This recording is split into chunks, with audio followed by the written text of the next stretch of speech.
Meizlish, and I'll be talking about a toolkit for teaching discrete speech acts as well as pragmatics in a locally made corpora. I'd like to thank, first of all, NUFS for allowing me to present, Jason for helping me to get my title a little more svelte and to the point.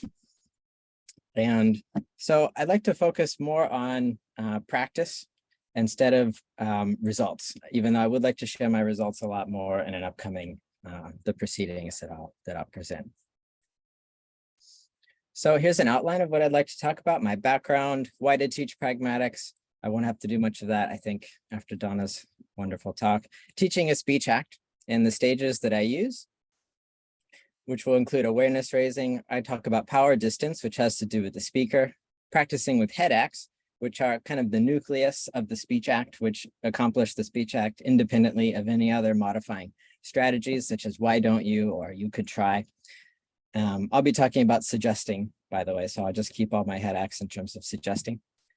Then I move on to awareness raising of imposition risk, which has to do with the situation.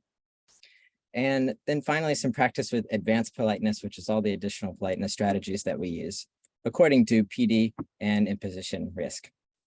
Then what kind of target language to choose? Mostly we have head acts and then all these other additional mitigation softening strategies that we heard about in the previous presentation.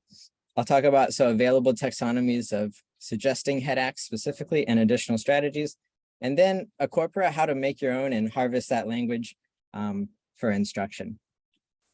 And if I have time, I'd like to mention some student feedback and perhaps some results of the entry and exit discourse completion tasks that I've done.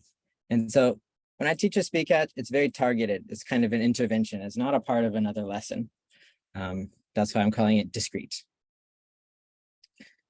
So my background was in linguistics. I started out in linguistics, and at the University of Oregon, I became interested in pragmatics after studying abroad and just seeing the reflection of culture in language and how I could really only acquire the language appropriately being in the host culture.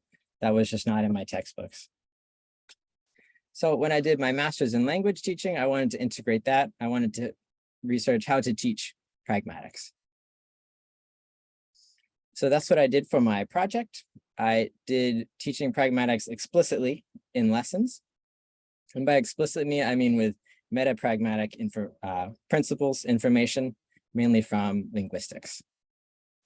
And that was called Teaching Suggesting to Intermediate Learners Through Pragmatic Principles. And I tried to integrate what I thought was missing from the textbooks that I wasn't equipped with when I studied abroad. Okay. Since then, I've been teaching speech acts through pragmatic principles and trying to refine my approach over time. So why to teach pragmatics? Just quickly, it helps speakers maintain their relationships through language. It helps them show that they're friendly. It helps show that they respect the person they're talking to. And this is really essential for navigating in a culture. It's essential to communicative confidence, and it's been proven to be teachable. This has been demonstrated. Also, it's been shown that it's not learned implicitly often. And there can be L1 transferred to the L2, which can cause pragmatic failure. If you directly translate politeness strategies from one language to another, you'll find that they don't match up. And then this pragmatic failure, as Donna mentioned, is perceived as more severe of an error. I believe she said it's a personal defect at that point, which is much harsher than, forgetting an article or maybe forgetting the subject. So native speakers, they know what is appropriate, but not at a conscious level. And this is the issue. So pragmatics can give us this language to talk about it at the conscious level, and therefore it makes it easier to learn it in the second language because we can talk about how they're different. And as Ms. Tutsky pointed out in her book, The Teaching Speech Act, which I found very helpful, connections between the research and the pedagogy are rare. And she's one of the only authors I found who actually compiled classroom intervention, how to actually teach pragmatics, rather than this would be important and we should do this, but how to actually do it step by step. So quickly, for my purposes, I like to talk about pragmatics, how it subdivides into pragmalinguistics, which are the resources that we have. Linguistics, you can see it in the word. These are in the terms of suggesting why don't you, or have you considered. These are the linguistic resources we have. And then socio-pragmatics, which is obviously social. These are the assessments of social distance, the social norms in the target culture, and accepted behaviors. So the relationship between speakers, this is usually talked about in linguistics as the power or status difference, and then the distance, how well they know each other. And then norms of behavior and speech are culturally dependent. As Ms. Tatsky talked about, it's fine to tell your teacher that she should lose weight. My mother-in-law tells me I should lose weight, or I've gained weight all the time. I still am surprised by it, but that's just culturally appropriate in Japanese. And so both need to be integrated. With the explanation of the pragmalinguistic resources, we need to teach the students the socio-pragmatic skills to evaluate when to use which. And so how to teach this? Essentially, it needs to be taught explicitly. There are many studies to support that explicit instruction is much more effective and implicit is not. Here are just a few.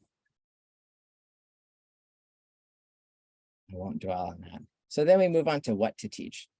So Ms. Tatsky has a nice division with her two books that she's co-edited. One is about speech acts and one is about natural conversation, is how she puts it. And I'm going to be focusing on speech acts. So speech acts are the most well-researched area of L2 pragmatics instruction. And speech acts can be thought of roughly as functions, language functions. I've seen that in textbooks before. So these are things like requesting, inviting, suggesting. Those were the original ones, but now it's very broad: criticizing, complimenting, thanking, refusing, refusing compliments, accepting compliments, and so on. But additional areas, which is more the natural conversation side, this could be turn taking or back channeling, Aizuchi, as she mentioned. These could be nonverbal things, and these can be cross-cultural differences.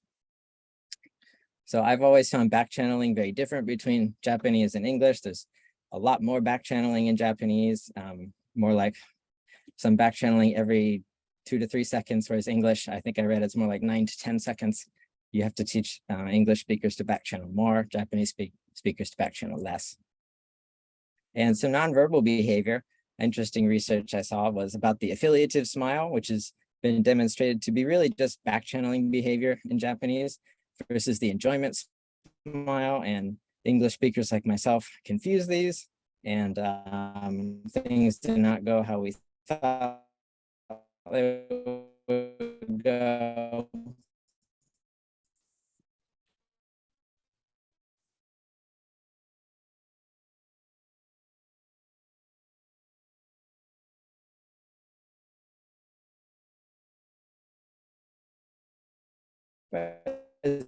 The enjoyment smile just signifies enjoyment. The affiliative smile is much less common. I believe it was in Australian speakers of English that EK studied. Yeah, so the background of speech acts. For a long time, language just represented reality. There were just boxes of ideas that we passed and opened up, and we found the meaning that it's 209, or if you shift towards the function of language, why do we use it? What are we hoping? How do we want to change the reality? And so that's how to do things with words. As Statsky mentioned, so your boss at your company or any person of higher status. And just some quick terminology about head acts. As I mentioned, these are the nucleus of the speech act and the part that functions the act to realize the act independently. So it's just simply saying you should try something accomplishes the act without any kind of preparatory mitigating strategies, like if you aren't busy, or if you don't mind, or I heard this was nice, you might like this. And these are really important. They're always a necessary first step because they're very easy to grasp for all low-level learners. And they're often still employed by advanced and native speakers, albeit in addition to a lot of other strategies, and sometimes not used at all. So I'll be talking about the speech act of suggesting as an example. The speech act of suggesting is a directive. We're trying to affect the behavior of someone, and we're trying to get the hearer to commit to that course of action. And this is characterized as a face-threatening act because it does intrude on the hearer's autonomy if they do what we want them to do, what we suggest that they do, then they lose some time or freedom. And also on the other side of it, we're also implying something about them by doing it, which harms our relationship. Potentially, if I say, why don't you take a bath? It might mean, you smell bad or something. And that obviously affects the hearer's sense of belonging in the relationship to the speaker. So I wanted to propose kind of a model. In the Teaching Speech Act book that I've used from Ms. Tatsky, there's all these great different models, approaches, and I wanted to propose something that can kind of be overlaid onto any speech act, just as a baseline, how to do it.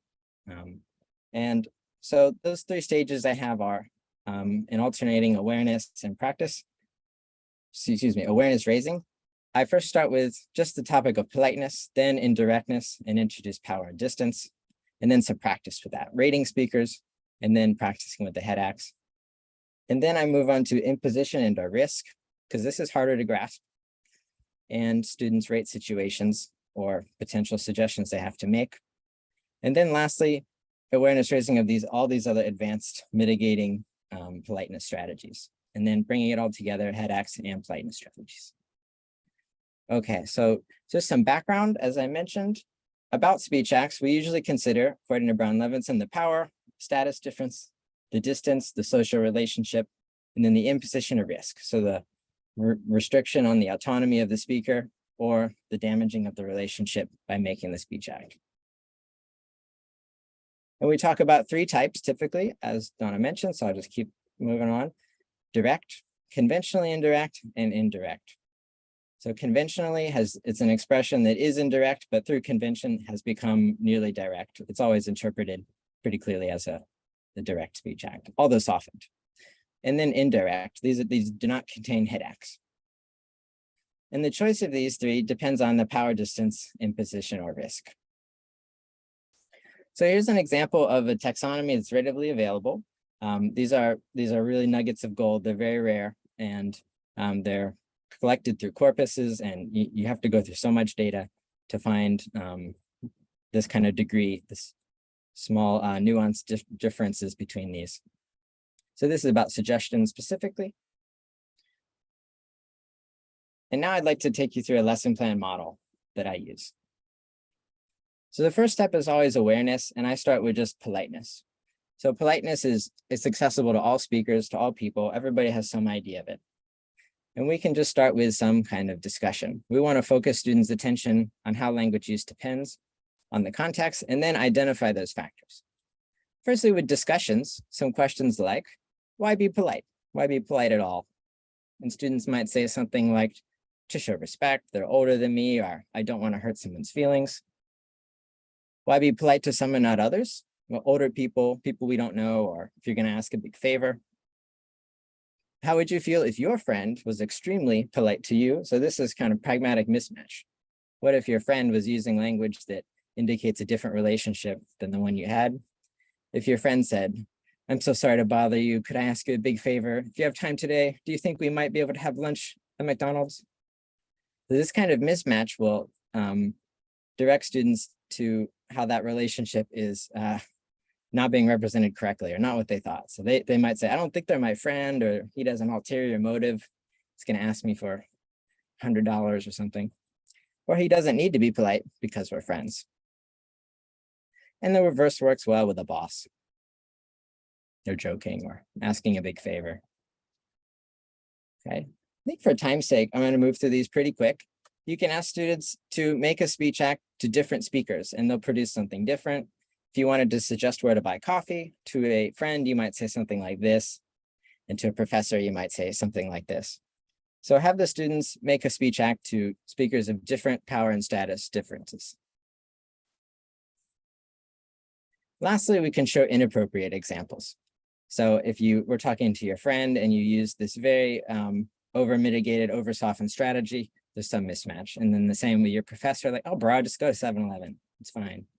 They'll get this kind of mismatch. So now that their awareness has been raised about that, we want to introduce indirectness. So we're talking about why are these expressions different? It's a matter of indirectness. And in English, more indirect, is more polite, and less indirect would be less polite. And this is an example of sort of what I show students. You should go to is direct, and maybe you could try more indirect. So then I want to explicitly introduce power and distance. So I explain to students that this power difference and social difference distance determines how polite it should be, according to the speaker. More power difference, more indirect. Less power difference, less indirect. More distance socially, more indirect. And then less distance, you can be less indirect or more direct. Then I have students rate the speakers about power and distance and have a discussion about it.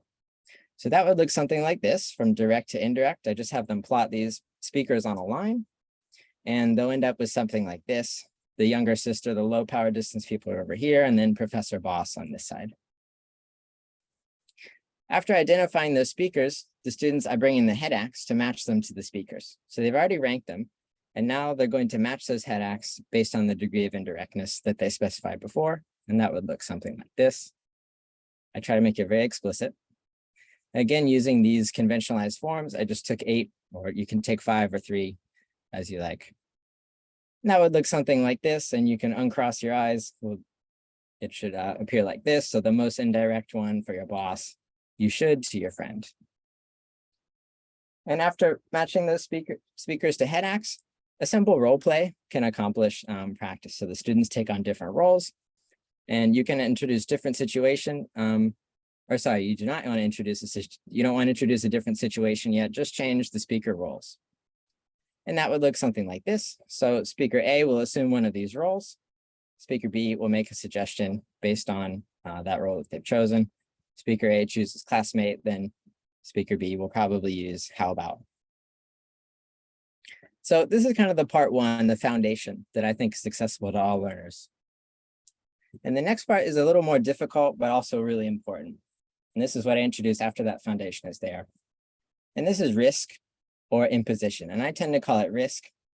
And so if there's 2 situations, one in which a classmate not answering your calls, not helping out at all in the project, or they're just a little bit late, the students can feel how these 2, the risk of offending the other person and the loss of autonomy for that speaker, they're going to have to change their life a lot to stop missing classes, whereas 5 minutes late is a much easier problem to solve.